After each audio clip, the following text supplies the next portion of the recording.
Good day and welcome to the Thursday, September 16th edition of the Horizon Communication Sports Brief. I'm Earl Basley. The Minister of Youth, Culture and Sport, Dr. Ernest Peets, announced that given the increased cases of coronavirus that Bermuda is currently experiencing, over the next 4 weeks, protocols for sports and large groups will be tightened.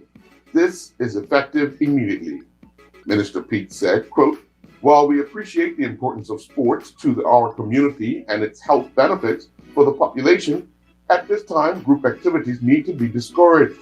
Therefore, a decision has been made to roll back sports to Stage 1 of the Return to Sports guidance. Stage 1 allows for the maximum group size permitted, no contact, no fans, and physical distancing requirements. Additionally, it is highly recommended that no group training take place at all for the next 2 weeks." Minister Dr. Peets also announced in the Senate the details of celebrations for Flora Duffy. Quote, "Madam President, last week the Premier announced that he will invite Her Excellency the Governor to designate October 18th as a public holiday in recognition of Flora Duffy's extraordinary success at the 2021 Olympics in Tokyo and the World Triathlon Championships. Madam President, Flora arrives in Bermuda on October 11 to compete in the World Triathlon Sprint and Relay Championships. On that day, she will be welcomed at the airport by a special delegation, including myself, the Bermuda Olympic Association, and the Bermuda Triathlon Association. A motorcade will escort Ms. Duffy from the airport to Cabinet Office, where she will be met by the Premier for a special presentation. The motorcade route will include a drive through the city of Hamilton. On Flora Duffy Day itself, on October 18th, we hope to see the island participate in celebratory activities. While we have considered a large street event, the current COVID environment renders this inopportune, and we will focus on activities that are safe for all concerned. We expect to include a ribbon-cutting ceremony and announcement of the honors to be bestowed on Flora for her achievement, and a fireworks display by the Corporation of Hamilton." End quote. During last night's IslandStats.com show, The Red Card Project, featuring David Bascom, released the third video trailer for the book Red Card, which is being released in March of 2022.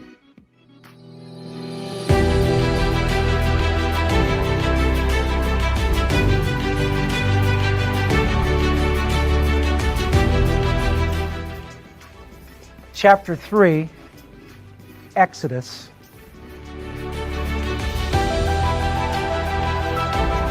We know Exodus to be the second book in the Bible, but when life gives you a red card, oftentimes we must take our exit.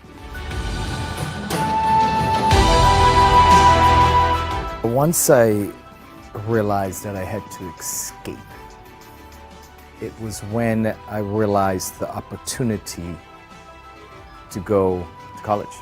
What kind of peace, psychologically, for your spirit, did Anderson University offer you? I really felt safe in that place. I just didn't take advantage.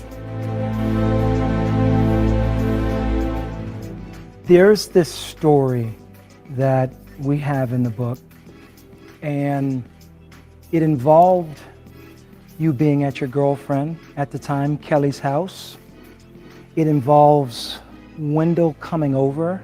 It all started, Tommy, is that control, right? Just kind of the control that he had over me. Friends he didn't want me to have. He didn't want me to have no girlfriends, nothing of that sort. And I just remember him banging on the door. I'm sitting down in the living room with her. He's banging on the door. Callie goes, opens the door up, and he just barges in and told her is that, no, you are going to destroy his life.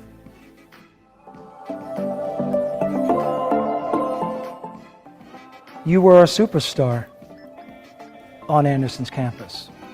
Everybody knew who you were. The other man, young man, who everybody knew, was me. How did we even become friends in your exodus? There was this young lady beautiful young lady. Deneen Randall. Yes. And I think that's because you and Denise was Very tight. Very tight. But it was just a connection, right? It was just a connection, and we had it, and it went through, and it really helped me to maneuver some things. Though I was trying to keep me out of trouble, but I ended up getting in some trouble behind your back. It was the best thing for me because November came was when football season, soccer season ended. I was a lost soul. I mean, no football, no nothing. It means I actually got to go to class and study. That's right. I remember those. What can we do in this book to incorporate tools to help specifically our group of young people in Bermuda?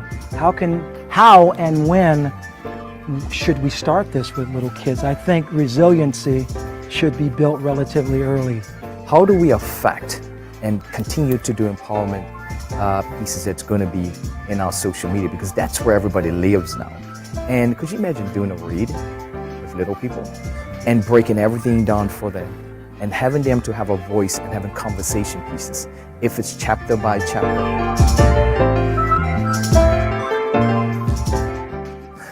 And despite what or how hard it is, you're going to go through some hard times.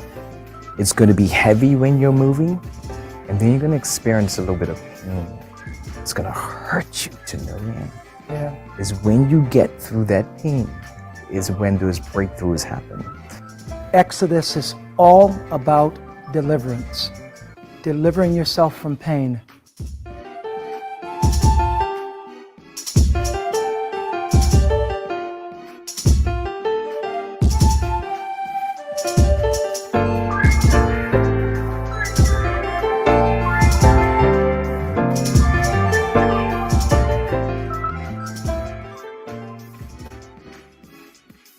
The World Anti-Doping Agency, WADA, Executive Committee has endorsed a scientific review into cannabis status as a banned substance and also declared 8 organizations, including national anti-doping bodies of Romania, Thailand, and Indonesia, non-compliant.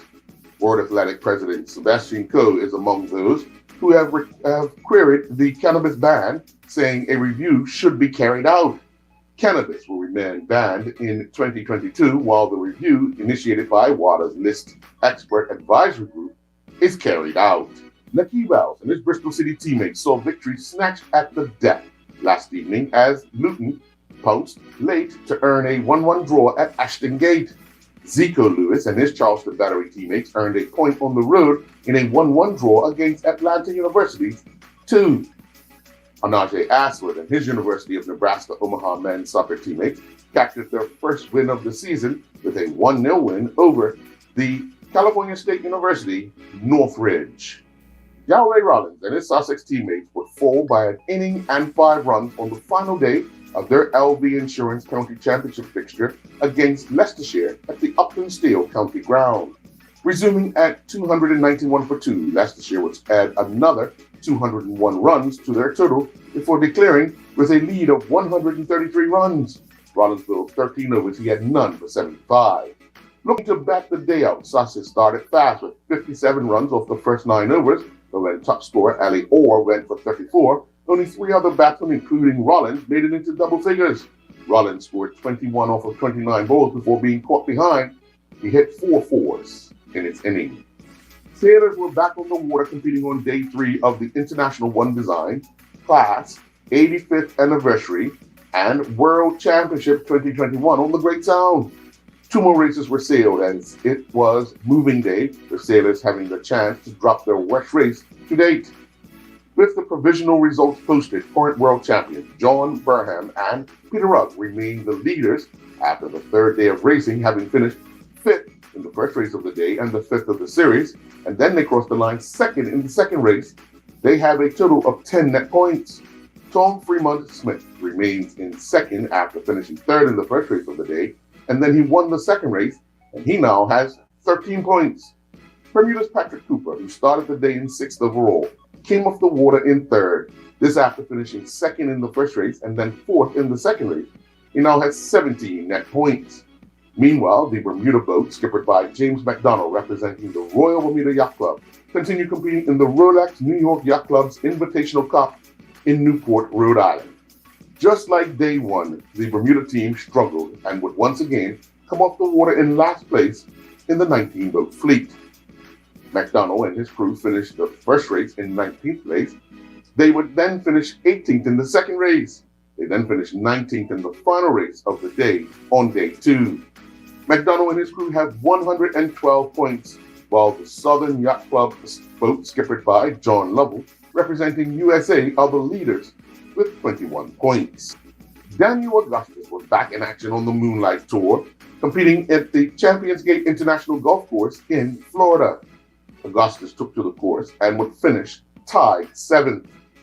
Augustus finished with an even par round of 71 to finish 5 strokes behind the winner, Marcus Montenegro. And that's a look at the Thursday, September 16th edition of the Horizon Communication Sports Brief. I'm Earl Basting.